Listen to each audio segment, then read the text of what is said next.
السلام عليكم ورحمة الله تعالى وبركاته. وأنا سلامية دمان أصحاب تقالية ولا راه مسلمين تا ولا راه إيجا الصوماليات أصحاب تقاسة المحرن ملك استأجكتان سلام كلي اللعبين هو ذيني صومرنيا ولا راه إيجا شرفت بدنه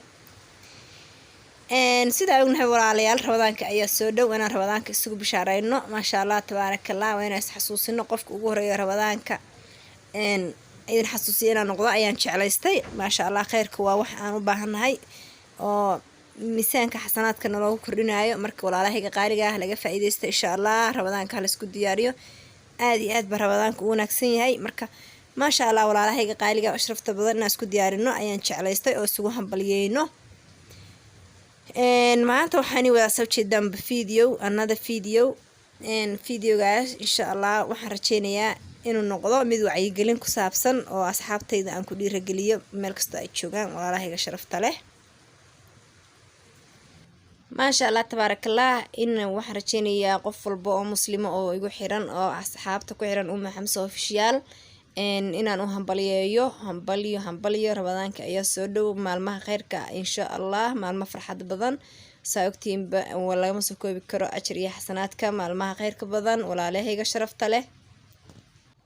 مر لبعض مر استحاد ويني مهد علينا ولا عليه قروح بدن أشرفت له إذا كهير كان أي سو جارسيسين waxa aan YouTube-ka ku dhaqdhaqaaqayo ku joogo heerkan igaarsiye idinka weeye aad iyo aad ayaan idinku mahad celinayaa meel kasta dafaa caalamka ka joogtaan wax kasta wanaagsan ayaan jecelahay inaad ila soo wadaagtaan fikra aad jeceshiina idii qabto ama aad igu aragtaan ama isoo weydiisaan su'aalaha qalbigiina ku jira qaybta commentiga hoose igula soo wadaaga barnaamijyada aad jeceshiina inaan u badiyo kanaalkayga inkastoo aniga barnaamij gaar ah ay jirin cunto karin u badan yihiin barnaamijyo kale aan ka hadlo dhiirigelinta dadka kale idinka ayaan fikirkiina sugaa insha Allah ma sha Allah idinkana fikirkiina waa muhiim aniga cunto karin baan soo daayaa saa ogtihiinba wixii qofka u baahan in wax laga taliyo waa kala talinaa waxaan kaloo idinka caawinayaa qaybta nadaafada barnaamijyo kale oo tiro badan waa inuu soo wada laakiin qof kasta iyo wuxuu jecel yahay ra'yigiisa qaybta commentiga waa dhiirigelin waa dhaqdhaqaaq waa horumar ما شاء الله تبارك الله عادي على يوم هالسنتين كن شرب إني مهد علينا يا ولا هيك شرفت له إن سيدو كلام واحد علينا إن لسه وذاك أما ينسوا بديجو أن تصارحا إنك السيو قفك سو نفس دي زكوهر مرين لها نفس هذا وهرين وحكوهر مرين كرتا ولا أما ولا شيء أما ولا الكي الصوماليات أما ولا الكي مسلم كأخاصة يعني وأفك صومالية يعني كهلا ولا هيك الصوماليات أيان عشر كان ودويا ونترجلي marka koowaad waa inaad tahay qof Ilaahay subxaanahu wa ta'aala ku xiran oo jidka saxda ah ku socda qofkaas adduun iyo aakhiratoona waxba kama xabaabayaan saa ognahayba waa inaad ahaataa qof straight ah xag rabbi hadaa straight ka noqoto xag adduunkana guul iyo horumar ayaad ka gaaraysaa ta koowaad aan kaga soo tago labaad soo laabto waxaan in leeyahay walaalahayga sharafta badan ta labaad waa inaad ahaataa qof hami leh oo hal go'aan leh qofkaasi hamigiisa sixto caqabado badan way yimaado qofkaasi aduu hamigiisa ku socdo oo go'aankiisa ku taagnaado wax kasto ku yimaada waxba macnaha nafsadiisa kama xumaadaan waa ki gaar guushiisa mar ay gaari doonaa dib kasto maro ama si fududna waa ku heli karaa hadii Ilaahay la garab garo ma sha Allah tabarakallah waa ina ahaataa qof aan dadka oo dhan la saaxiibin dadka oo dhan la saaxiibtid wax jira kuwa badan oo ku marin habaabinaya saan ognahayba dad wanaagsan waa inaad lahaataa saaxiibadaadu waa inay yaraadaan ma sha Allah tabarakallah waa inaad ahaataa qof dadka muslimiinta u jajaban xagga Ilaahayna u jajaban saa hore inuu sheegay marka waa inuu ku soo dhaweynayaa fikirkayga ma sha Allah tabarakallah idinkuna soo dhawaada qalbi furaniyad saafiya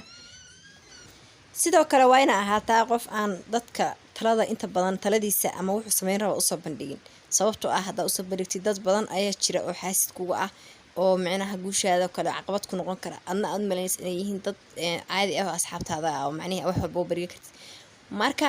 ha ahaado in saaxiibada aad la tashanaysid inay ahaadaan qof ama labo qof iyo labadaasina waa inuu qof ahaadaa familkaaga qofna waa saaxiibka naftaada kale ku aamintid waa inaad kala talisaa because qofku waa inaad kala tashataa because qofku wax kasta ku dhici kara siyaabo badan baa caqabado iman kartaa laakiin ha noqon qof guushiisa iyo hamigiisa maskaxda ku jira dadka oo dhan la wadaaga waayo dadku way ka walaacinayaan ka waswaasinayaan wax walba oo maskaxda ku jira oo laga yaabo inay khayr ku yihiin mahadsanid saas sida qurux badan ay dhageysanaysaan walaalkayga qaaliga ama walaashayda qaaliga soo dhawaada ma sha Allah tabarakallah waa inuu noqotaa adiguna qof dantiisa u jajaban dantaada waa inuu jajabnaataa waa inaad tahay qof dadaal badan waa inaa ahaataa qof mar walba u seexanayo u toosayo maskaxdiisa wax ku jiraan uu qaban doono insha allah haddii ilaahay yiraahdo xagga ilaahayna waa u jabnaataa iyo xagga hawshaada iyo dantaada taas waa inagu hambalyeynaya walaalaha qaariga hadaa jeceshiin inaan waxyaala idin kala taliyo oo qof dad ay jiraan u baahan inaan wax kala taliyo qaybta committee hoose igula soo wadaaga insha allah aad iyo aad baa u mahadsantihiin walaalahayga qaaliga sharafta badan meel kasta aad joogtaa mar walba inay mahad celinaya ugu horeyn hadday tahay markii ugu horeyso aad channelkayga arkayso aad iyo aad baa u mahadsan tahay walaal soo dhawo qalbi furan niyad saafiya waxaan ku leeyahay subscribe ta iligees marin gambareelkana frosi ee fiidiyaasha aan soo wado iyo kuwaan hore usoo geliyaba aysan ku dhaafin aad iyo aad baad u mahadsan tahay haddaa hore ila joogtayna waad mahadsantahay walaalo iska garanaysaa wax lagaga baahan yahay subscribe waa inaad la garaysaa si asxaab badan u gaaro qaybta commentigana waa inaad iga soo dhistaa aad iyo aad baad u mahadsan tahay waxaan leeyahay walaalahayga sharafta badan ilaahayna xifdiyo meel kasta aad joogtaan ehelkaaga iyo asxaabtaada iyo ummadeena Soomaaliyeed bilaahay xifdiyo meel walba aan joogno waa inay mahad celinaya mar kale waxaan idinkaga tegayaa intaan fiidiyowan iyo fiidiyo lamida ku kulmi doono assalaamu calaykum waraxmatullaahi tacaala wabarakaatuh